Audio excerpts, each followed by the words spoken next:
Hi everybody welcome to honey stories. నేను మీ Lakshmi. Vashishta the beach 205 episode యార్. ఆమె వెన్ను వణుకింది. ఏమంటున్నావు? ఇక్కడ తీసుకెళ్ళమనడా అని తడబడుతూ అడుగుతుంది. ఎస్ మేము లోపలికి పదండి. ఆమె ఒళ్ళంతా చిరుచెమటలు పోసాయి. ఎన్నాళ్ళు తను ఏమైతే రహస్యంగా సాగించిందో అన్నీ బయటపడిపోయాన్ని. ఫుల్ క్లారిటీ వచ్చింది. యశ్వంత్కి తన కోసం పూర్తిగా తెలిసిపోయిందని, తన చావు తథ్యం అని అర్థమైంది. నేను ఇక్కడ ఉండను అంది నీలాంబరి. సార్ ఒప్పుకోరు మ్యామ్, చాలా గట్టిగా చెప్పారు అన్నాడు చక్రి. ఇంకా రెట్టిస్తే అనుమానం వస్తుందని సైలెంట్గా లోపలికి వెళ్ళిపోయింది. అన్నీ లోపలే ఉన్నాయి మేడం, నాకు వర్క్ ఉంది అని డోర్ వేసి అక్కడ నుండి వెళ్ళిపోయాడు చక్రి. ఆ ఇల్లు చూస్తుంటే భూతాల దెబ్బలు అనిపించి లోపలికి వెళ్ళలేక వెనుతిరిగి డోర్ తీయబోయింది నీలాంబరి. చక్రి డోర్ లాక్ చేసి కీ అక్కడ ఉన్న గార్డ్స్కి ఇచ్చి వెళ్ళాడు. అసహనంగా వాట్ ద హెల్ అంటూ పొగరు తగ్గిన ఆమె డోర్ని బలంగా కాలితో తన్నింది. బయట ఉన్న గార్డ్స్ మొహమొహాలు చూసుకున్నారే తప్ప డోర్ ఓపెన్ చేయలేదు. యశు, నీలో ఎంత మార్పు ఎక్స్పెక్ట్ చేయలేదురా. ఇదంతా ఆ వాసుదేవ్ కుటుంబం వల్లే వచ్చింది. మిమ్మల్ని వదలను అని బుసలు కొడుతూ వెనక్కి వెళ్ళి సోఫాలో కూర్చుని యశ్వంత్ని ఎలా నమ్మించాలో ఆలోచనలో మునిగింది నీలాంబరి. తన సినిమా అయిపోయిందని ఇంకా గ్రహింపుకు రాలేనట్టుంది పిచ్చి మా తల్లికి. ఏ బిజినెస్ మ్యాన్ నోటి వెంట విన్నా యశ్వంత్ మ్యాటరే వస్తుంది. ఇద్దరు కలిసుంటే వాళ్ళ మధ్య ఫస్ట్ టాపిక్ యశ్వంత్ కంపెనీ మీద జరిగిన రైడ్స్ కోసమే డిస్కస్ చేసుకుంటున్నారు. ఇన్నేళ్లలో ఎవరూ సాహసించని వాళ్ళు సడన్గా ఇలా చేయడం రాజకీయ ఒత్తిడి అనుకున్నారు అందరూ.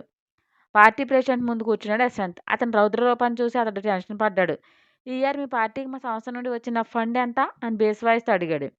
జరిగిన దానికి నాకేం సంబంధం లేదు యశ్వంత్ గారు అని మెల్లగా చెప్పాడు. అది నాకు సంబంధం లేని విషయం. పైన మీ పార్టీ అధికారంలో ఉండగా స్టేట్లో ఏం జరిగినా మీకు తెలియకుండా జరగదు. సో నా సొత్తు ఎలా తీసుకెళ్లారో అలాగే నా దగ్గరికి చేరాలి. లేకపోతే నా రియాక్షన్ మరోలా ఉంటుంది. ప్రెసిడెంట్ గారు, ఏ వశిష్ఠకైతే మీరంతా జైలు కొడుతున్నారో అతని వల్లే మీరు చాలా కోల్పోవలసి వస్తుంది. మీ పార్టీ మైనార్టీలో పడకుండా ఉండాలంటే నేను చెప్పింది జరగాలి. పోయిన దానికంటే మూడింతలు వెచ్చించి 5 మెంబర్స్ని నేను ఈజీగా బయటకు లాక్కుపోస్తాను. డబ్బంటే ఎవరికీ చేదు కాదు, మీతో సహా అని 24 అవర్స్లో నాకు రిజల్ట్స్ కావాలి అంటూ కోపంగా వార్న్ చేసి వెళ్ళాడు యశ్వంత్.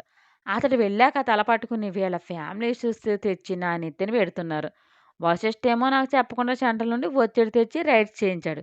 ఇతనేమో తీసుకెళ్ళింది సొత్తు రాకపోతే ప్రభుత్వాన్ని కూల్చుతా అంటున్నాడు. హతవిధి, ఏం చేయాలి ఇప్పుడు అని వశిష్ఠకి కాల్ చేసి పార్టీ ప్రెసిడెంట్ లిఫ్ట్ చేసి హలో నమస్తే సార్, హౌ ఆర్ యూ అని పొలైట్గా విష్ చేశాడు వసి. ఒకసారి రాగలరా, మీతో ఇంపార్టెంట్ మ్యాటర్ డిస్కస్ చేయాలి అని సీరియస్గానే అన్నాడు అతను. అతని వాయిస్లో మార్పుని ఈజీగానే గెస్ చేశాడు వసి. అది ఎందుకో కూడా గ్రహించి వస్తున్నాను సార్ అని కాల్ కట్ చేసి, పోయిన పరువుకి పంక్చర్లు వేసుకుంటున్నావా ఠాగూర్? వెళ్ళి ప్రెసిడెంట్ని బ్లాక్మెయిల్ చేసావా? ఇంతకంటే నువ్వేం పెగ్గలవులే అని కన్నింగా నవ్వి కార్ కీస్ తీసుకుని బయలుదేరాడు వశిష్ఠ. తన ముందు కూర్చున్న వశిష్ఠ వైపు సీరియస్గా చూస్తూ, మీ ఫ్యామిలీ ఇష్యూస్ పార్టీ ఇష్యూస్గా మార్చకండి మిస్టర్ వశిష్ఠ అని అసహనంగా అన్నాడు ప్రెసిడెంట్. వాట్ హ్యాపెన్ సార్, మా వల్ల మీ పార్టీకి డ్యామేజ్ అయిందా అని నంగనాచి తొంగబొరలు అడిగాడు వశిష్ఠ. యశ్వంత్ కంపెనీ మీద మీరు ఐటీ దాడులు చేయించారు, అతడు వచ్చి మాకు వార్నింగ్ ఇచ్చాడు అని జరిగింది చెప్పాడు. సో సారీ సార్, నేనేమి పర్సనల్ గార్డ్స్తో ఏం చేయించలేదు. నేను ఛాంబర్ ప్రెసిడెంట్ని. ఠాగూర్ మీద ఎప్పటి నుంచి ఎలిగేషన్స్ వస్తున్నాయి. ఏ ప్రెసిడెంట్ ధైర్యం చేయలేదు, నేను చేసే యాక్షన్ తీసుకోలేదు. నేను ఆ పని చేశానంతే. ఇప్పుడు ఏంటంట అతడి బాధ? ఐటీ శాఖ వాళ్ళు తీసుకెళ్ళిన సొత్తు మనం వెనక్కి రప్పించకపోతే మన ఎమ్మెల్యేలను బయటకు తీసుకెళ్తాడు. ఓకే, డబ్బు అంత ఎక్కువగా ఉంటే తీసుకెళ్ళమనండి, మనకేం నష్టం అని బలుపుగా అన్నాడు వసి. అప్పుడు మన గవర్నమెంట్ మైనార్టీలో పడుతుంది వశిష్ట. ఏం కాదు, నేను చూసుకుంటా. వాడు ముగ్గురిని తీసుకెళ్తే నేను నలుగురిని తీసుకొస్తా, భయపడకండి. తనే అకౌంట్స్ అన్నీ సరిచేసుకుని తన సొత్తు తను దక్కించుకుంటాడు. మీరు అస్సలు వరి అవ్వద్దు సార్. మా డాడీ పదవిని 3 నాళ్ళ ముచ్చట ఎందుకు చేస్తా చెప్పండి, ట్రస్ట్ మీ అన్నాడు వసి. ఓకే, మీ మీద నమ్మకంతో ప్రస్తుతం నేను సైలెంట్గా ఉంటా. ఎస్ఎం ఠాగూర్ వైలెంట్గా రియాక్ట్ అయితే మీదే రెస్పాన్సిబిలిటీ అన్నాడు ప్రెసిడెంట్. ఓకే సార్, రెస్పాన్సిబిలిటీ తీసుకుంటా. ఏదైనా ఉంటే కాల్ చేయండి అని బయటకు వచ్చి అరవింద్కి కాల్ చేస్తూ తన కార్ దగ్గరికి వెళ్ళాడు. లిఫ్ట్ చేసి, నువ్వు చెప్పిన డేటా అంతా కలెక్ట్ చేశాను Vashishta, don't worry, official matters కూడా తెలిసాయి అన్నాడు అరవింద్. గుడ్ జాబ్ అని సేఫ్టీగా ఉంచు. యశ్వంత్ పడేసే కాసులు కక్కుర్తిపడి ఏ నా కొడుకు బయటికి వెళ్తాడో నేను చూస్తా అని చెప్పి కాల్ కట్ చేసి కారు ఎక్కి స్టార్ట్ చేసుకుని ముందుకు పరుగులు తీయించాడు వశిష్ఠ. పార్టీ ప్రెసిడెంట్ దగ్గర నుంచి తిన్నగా తన ఆఫీస్‌కి వచ్చాడు యశ్వంత్. స్టాఫ్ అంతా గుసగుసలాడుకుంటున్నారు. వాట్ అంటూ కోపంగా బిగ్గరగా అరిచాడు. తన ఫ్లోర్‌లో ఉండేది హైయర్ స్టాఫ్ మాత్రమే. మిగతా సెక్షన్‌కి సంబంధించిన వాళ్ళంతా కింద ఫ్లోర్‌లో ఉంటారు. పైన అడ్మినిస్ట్రేషన్ సెక్షన్ ఒకటే ఉంటుంది.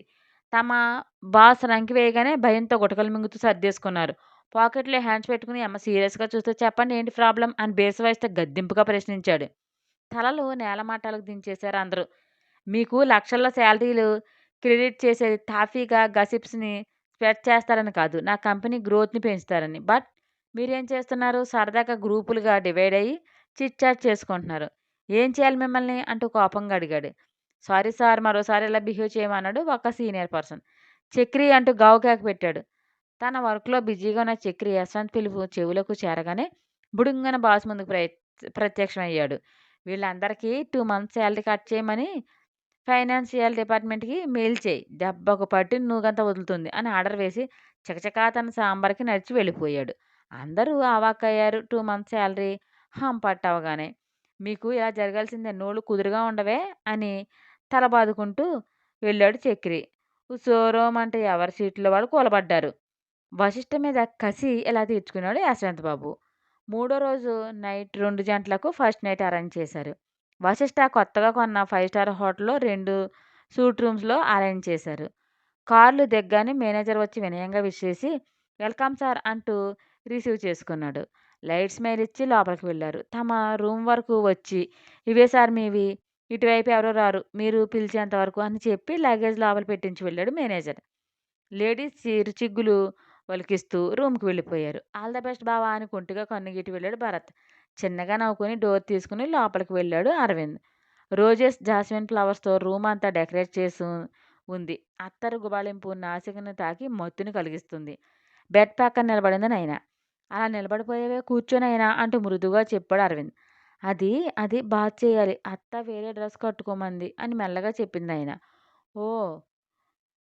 వైట్ డ్రెస్ వేసుకోవాలని అని స్మైలింగ్ ఫేస్‌తో అన్నాడు.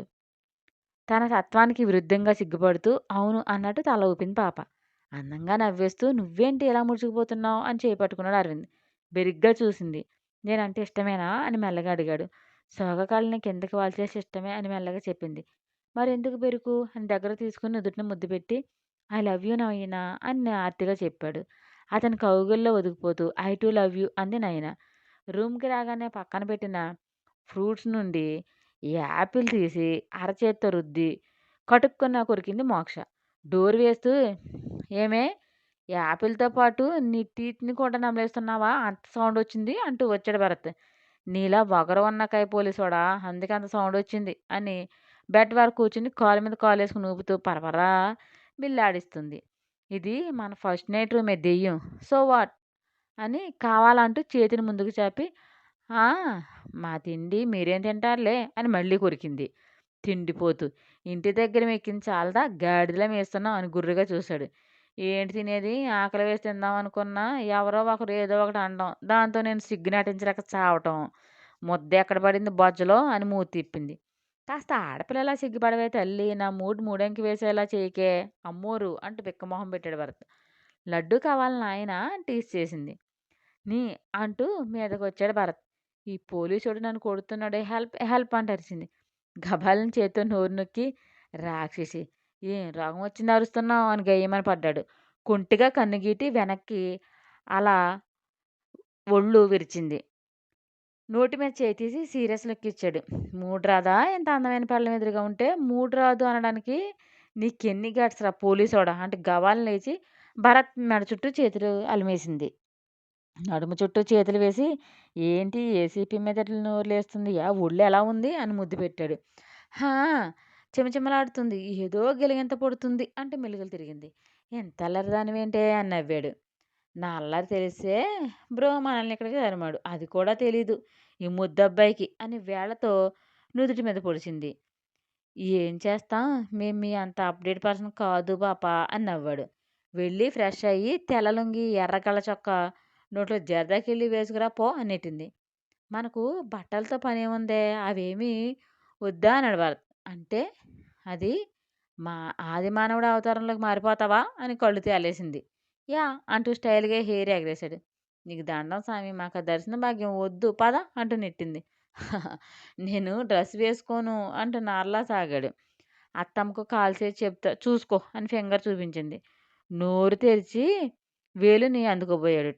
టక్కున ముడిచేసి "తినేస్తావా పాపిష్టోడా" అని గయ్యమంది. నా స్టోరీ మీకు నచ్చినట్లయితే ఒక్క లైక్ ఇచ్చి కామెంట్ చేయండి ప్లీజ్. షేర్ అండ్ సబ్స్క్రైబ్ చేయండి బడ్డీస్.